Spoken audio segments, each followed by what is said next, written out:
Man, y'all ever seen the movie The Goonies? Hey, you guys. How that dude's head was all banged up and indented? I swear to God, that's what this dude's head looked like, bro. Hold down, man. Suitcase this, my cell phone and my charger don't walk with a limp. Get it knocked off or missing, you gon' get it. Next time I see you ass, you gon' leave airlifted. What's up, everybody? You already know, man. Kfrogtv back in the building. Y'all go ahead and do me that solid favor. Make sure you hit that like, subscribe button if you aren't subscribed yet. And hit that notification bell so you can see it first. Today, I'm going to be speaking on an incident that I recalled happened when I was locked up in Florida State Prison. So y'all sit back and enjoy and try and envision the things that I'm going to put out there. Today, I'm going to be speaking on an incident that happened between a white gang member and someone who was unaffiliated. Like myself. I'm not no part of a gang. Feel me? I just rep my neighborhood. Now, you know, when inside of prison, you know, gang members seem to have way more leniency than people who are not affiliated do. Which means there's consequences and repercussions that people hear are going to happen before they even get involved with a gang member, just because that person's in a gang member. You know what I'm saying? Just because they're a gang member. Like, me and you could get in a conflict, and you could be affiliated, and I'm not affiliated. I already know your brother is going to get involved. Your family's going to back you. If I'm not, you know, cool with people who are affiliated, or if I don't have respect from other organizations, then 9 times out of 10, you're going to be able to do to me whatever it is you want to do. Your gang is going to have fun and try to sweep me off the compound, plate me, which means put a hit on my head and get me off the compound. Now, that makes it to where gang members get to try people and feel like they get away with so much more. It also, coming from my perspective, makes it to where a lot of gang members don't really get into shit and see things or actually suffer any bad situations that much, other than the wars that happen between their organization and another. Okay? It's definitely way more dangerous for someone who isn't a gang member than it is someone that is a gang member. You feel me? Gang members go through prison and don't have no problems like someone who isn't a, you know, part of a gang will go through. That's why a lot of people join for protection and shit like that. You feel me? Just so they won't have no problems and shit to worry about. Well, for this video, I'm going to be speaking on something that happened with a white gang member who was actually, you know, he was a GD, which is a gangster disciple. And he got into it with another white boy who wasn't in a gang. And it was over the pettiest, simplest shit, but I'm going to tell you how it went down this day. At this time, I was in H-Dorm at Calhoun CI. And Calhoun H-Dorm was a T building, which means you got one quad that way, one quad that way, one quad that way. So it looks like a T, you know what I'm saying? And all it is cells on this side, top tier, bottom tier. If y'all seen the video when I went through the abandoned prison, or the video where I actually pepper sprayed someone, you will see what a T building is. That was a T building that I was actually in, all right? And T buildings are definitely more dangerous than, you know, open bays. You feel me? But it can also be more dangerous in an open bay because someone can get up in the middle of the night. People are walking around 24/7 and someone could walk up and just rip your mouth open, wet you up, put their hands on you regardless because there's no doors, you know? So this particular time I was in H-Dorm, like I said, and these two dudes ended up getting into it because the one dude who wasn't a gang member, he sold coffee. All right, anyone that's been to prison knows coffee, you make a lot of money with coffee in there. People need that shit to drink it every morning. They need it for to make coffee paper to smoke out of. You know, no matter what it is, you know, it's definitely needed. And it is actually something that's, you know, high commodity in prison.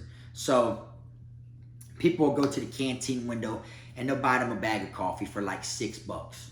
With that $6, you can get anywhere from 15 to 28 finger from a glove. You get the fingers and you fill them with coffee.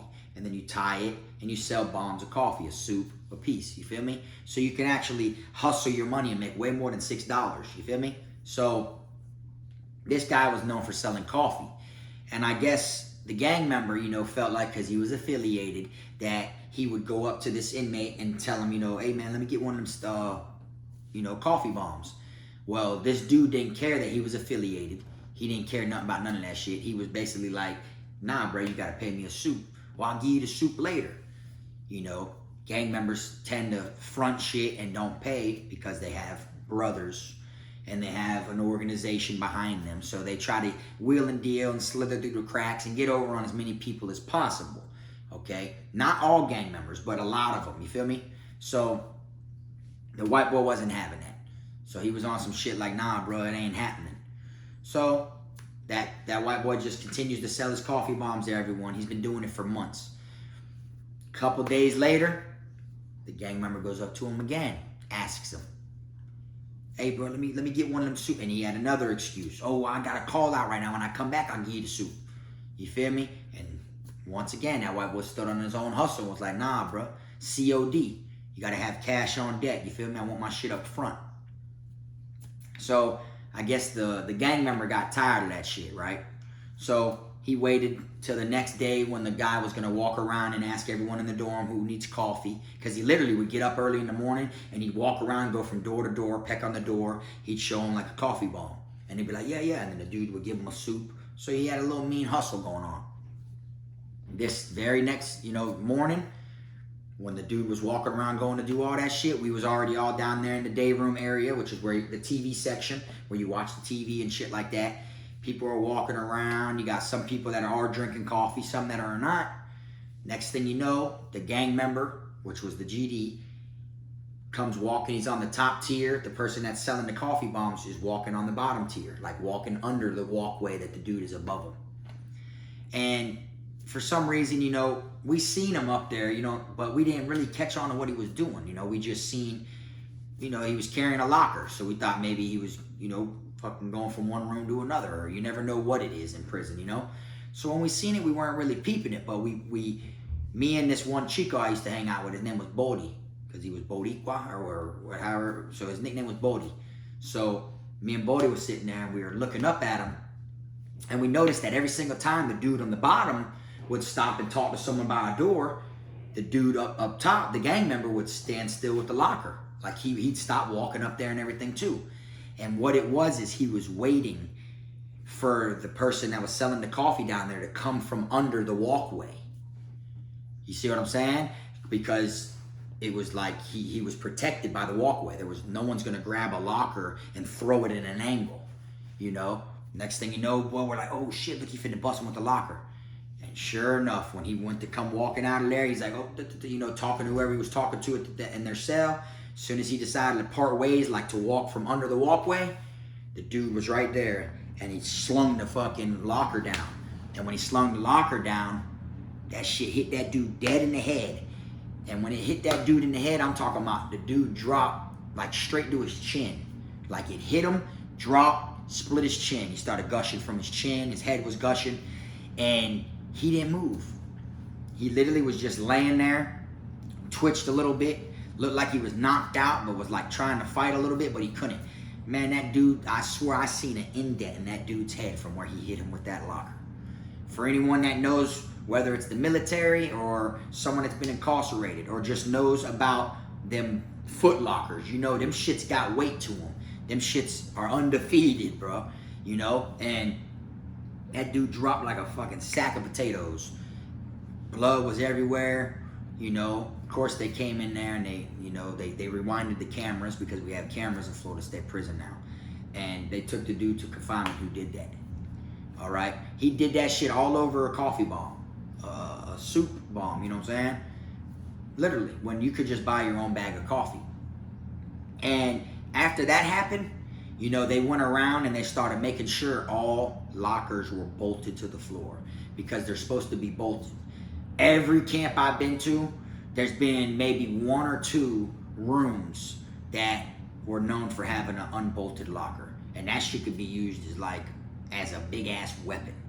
It's kind of like a pistol from a grenade. Them shits are used just like a grenade. You feel me? They're gonna do hella damage if you connect with it. Especially if you're in a dorm where you got top tier and bottom tier.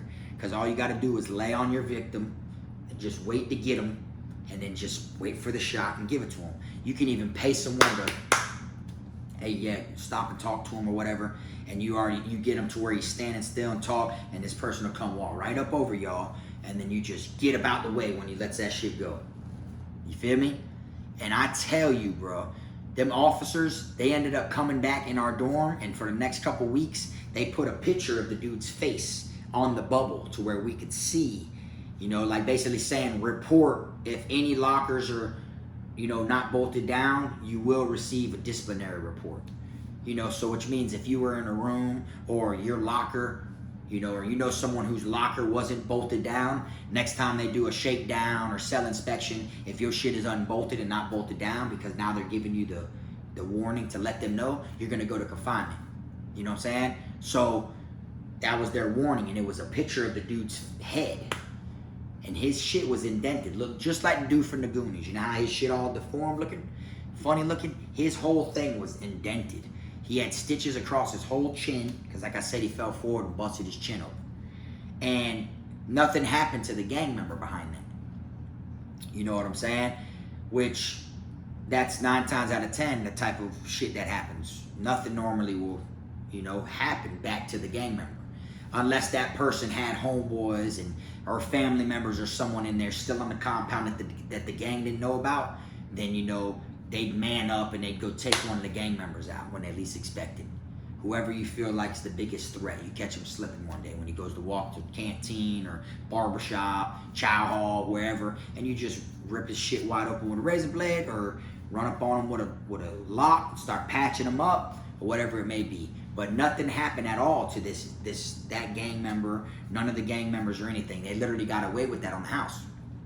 And you can't really look at the person that it happened to. You can't look at them as, boy, you better get your get backs, because there's literally nothing he could do. When he woke up, he was in the infirmary. But if that was me, my shit was all dented in like that, looking all banged up like a fucked up can of Coca-Cola. You know how they be getting all dents in them shit? Like you drop the soda on the ground and get all banged up and deformed looking. If that was me, any camp I went to from there on out, I'm straight crashing. Whoever that gang was, when I get to that next pound, my shit like that, I gotta look in the mirror and see how funny looking and retarded I look after this. Any camp I go to after that, you best believe, anyone that's part of that organization, I'm taking flight on them. First quarter, bro, I'm gonna get my get backs on someone that had nothing to do with it. Nothing to do with it at all. They don't even know their brother that did it to me. But it's the fact that it would be eating me up that I know, man, a such and such did this shit to me, bro. I look in there, oh, did you get him? Nah, bro. But it would just make me feel a little bit better to know I got one of their kind, though. You know what I'm saying? And then got transferred from there, go to the next place. And before they know it, people finally catch on. There will be a hit on my head from compound to compound. I'll be known as the one that's going around smacking them gang members, the ones that are from that organization. Because that is something serious, you know? That's some shit that got you like, literally, bro, you ain't look like that when you went to prison. Now you got to go home to your family. You got to get out there and your family got to see you like that. You're going to get out and see throwback pictures of you with your friends, your girlfriends, or whoever, your kids, and you ain't look like that. But now that's what you look like, boy. Your skull was crushed. You had your shit dented in, bro, caved in, and got hit with a locker, bro. Your chin busted up, split, mean looking scar. Looked like you got cut, but really you ran into that damn floor down there on your way down, on your fall. You feel me? And to me, like, I want to say that was the most, but I swear, like, there was so much blood, you would have thought that dude had a hole in his brain, as much blood as there was, you know? And it just looked like you couldn't even tell what his face was from his head. When he was laying down, if you weren't looking at his feet to tell he was on his stomach, so where you see his heels up and his shoulders and shit, you want to be able to tell if that was his face or his head, because he was indented, gushing, and then he was laying in a puddle of blood from his chin when he hit the floor on his way down. See what I'm saying? You wouldn't even be able to tell. Wearing a white t-shirt, that shit's drenched in blood. He was literally laying in a pool of blood, you know? And I was like, damn, bro. He's lucky he ain't, you know, flatline that dude. That dude could have got flatlined from that shit. People don't think, though, when they're in prison, you know? People do shit without thinking of the consequences and repercussions. Because if that dude would have flatlined, they had the dude on camera, he went to confinement and all that shit. They probably ain't even ad charge him. You know, they probably didn't even, they just transferred him. You feel me? But if he would have died, they probably, 9 times out of 10, they would have charged him then. You feel me? And then look at that. You would have been telling your loved ones you ain't coming home no more. you did this to this dude. Yeah, the story sound cool. Yeah, you feel me? Dude tried me, so I waited till his ass, you feel me? Went to walking on the bottom tier, and I grabbed a locker.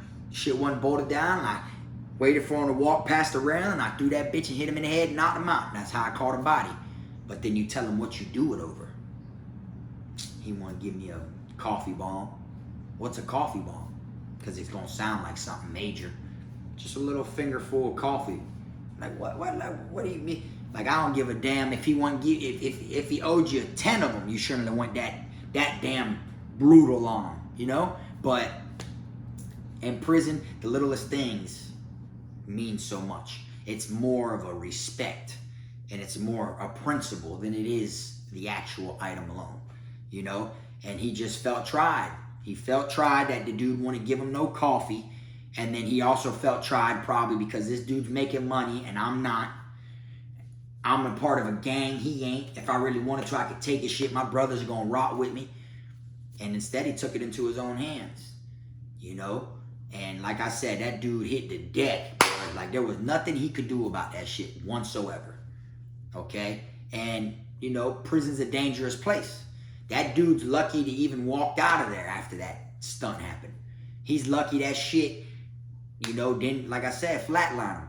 Because prison's the type of place where you're there one minute and you're gone the next. And you don't be thinking about how serious something is, you know? And I don't feel like the dude was wrong. You know, shit, it's my hustle, bro. COD, dog.